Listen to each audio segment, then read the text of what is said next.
আমার পিছনে দোস্ত সারাদিন অনেক মেহনত করছে, অনেক গরম লাগতেছে, বলতেছে দোস্ত চল বাইরে যাই কিছু খাই আই। আমিও বলি চল তাহলে চলে যাই।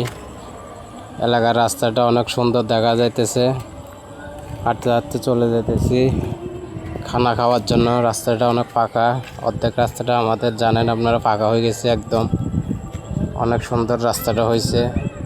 সামনে অনেকগুলা কুকুর, একটা কুকুরকে অনেক মারধর করতেছে, কুকুরটাকে উদ্ধার করলাম, অনেক ভালোই লাগলো।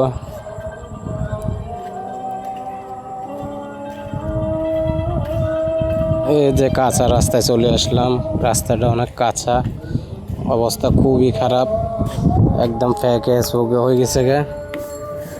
মানুষ যাওয়া আসা করতে অনেক কষ্ট। আমাদের রাস্তাটা অর্ধেক পাকা হয়েছে আর অর্ধেক কাঁচা, এখনো দুনো সাইডে অনেক ফ্যাক। পুরো রাস্তাটা অর্ধেক পাকা হয়েছে আর অর্ধেক অনেক ভয়ানক, যাওয়া আসা অনেক কষ্ট। এই হাঁটি যাওয়াটা কত যে কষ্ট হইতেছে, মহিলারা যাওয়া অনেক কষ্ট, অনেক ভয়ানক রাস্তা হয়ে গেছে।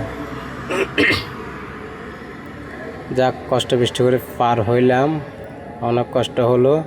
পুরুষ মানুষের এত কষ্ট আর মহিলা মানুষ কত কষ্ট হয় চিন্তা করেন। পার হয়ে গেলাম, সামনে পাই গেলাম আমাদের এলাকার বড় ভাইরে, আমাদের সাজ্জাদ ভাই। অনেক একটা মজার মানুষ, বয়সে অনেক বড়, তারপরও অনেক শয়তানি মস্কারি করে, একটা মজার মানুষ, বড় ভাই মানুষ।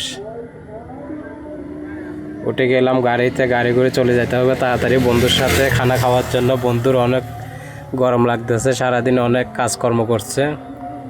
চলে আসলাম হোটেলে বন্ধুর সাথে, বন্ধু খানা স্টার্ট করে দিল, আমি বন্ধুর একটু ভিডিও করলাম।